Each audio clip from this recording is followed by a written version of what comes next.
প্রস্তাবিত রাষ্ট্র ব্যবস্থায় জনমত নেওয়ার জন্য আমরা শক্তিশালী নির্বাচন ব্যবস্থা প্রবর্তন করব।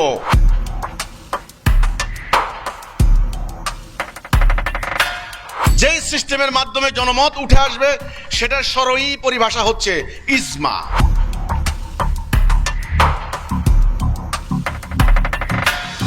আমাদের প্রস্তাবিত রাষ্ট্র ব্যবস্থায় সভরেন্টি হবে আল্লাহর। আমাদের যিনি সভরেন্টিকে এক্সারসাইজ করবেন আল্লাহর পক্ষ থেকে, তিনি জাতির ইমাম। তিনি একাধারে জাতির আধ্যাত্মিক জগৎ এবং জাগতিক জগৎ, এই দুই জগতের নেতৃত্ব দেবেন।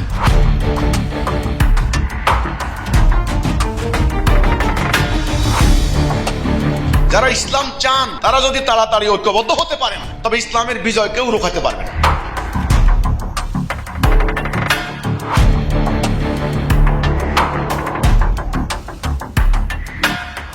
নিষিদ্ধ আর সিদ্ধ এ দুইয়ের মধ্যে মানদণ্ড হবে আল্লাহর হুকুম। যেটা অশ্লীল, অন্যায্য, অহেতুক, মানুষের ক্ষতি করে, সেগুলো সবই নিষিদ্ধ, পরিত্যাজ্য। আলেম যার এলেম আছে, এলেম বলতে খালি কোরআন হাদিসের এলেম না, দুনিয়ার জ্ঞান, দ্বীনের জ্ঞান, এই দুইয়ের সমন্বয়ে আলেম।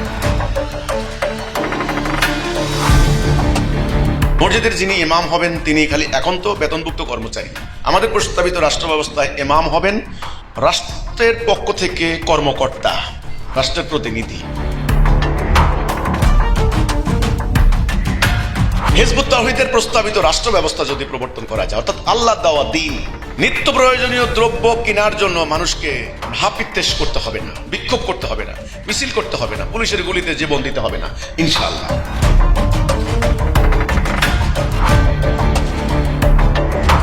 যদি আমাদের প্রস্তাবিত রাষ্ট্র ব্যবস্থা গ্রহণ করা হয় তাহলে সেনাবাহিনী কারো গোষ্ঠীর স্বার্থে, কারো দলগত স্বার্থে, কারো ব্যক্তির স্বার্থে কখনো ব্যবহৃত হওয়ার সুযোগ পাবে না।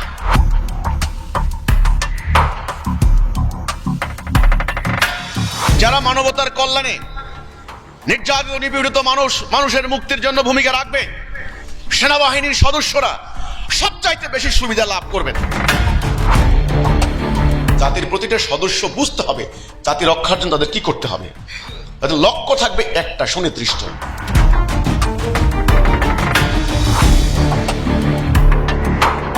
ইসলামের মূল নীতি কোনোভাবে অর্থ জমা করতে পারবেন না। অর্থনীতি যদি গতিশীল না থাকে, ডায়নামিজম হারিয়ে যায়, সে অর্থনীতি দুর্বল হয়ে যায়, সে অর্থনীতি মারা যায়, মানুষ কষ্ট পায়।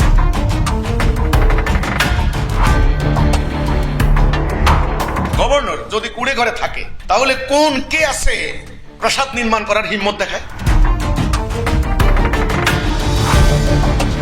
আল্লাহ আগামী দিনের রাষ্ট্র যেন ইসলামের রাষ্ট্র হয়, আগামী দিনের বিশ্ব যেন ইসলামের বিশ্ব হয়, মানবাধিকার প্রতিষ্ঠার জন্য।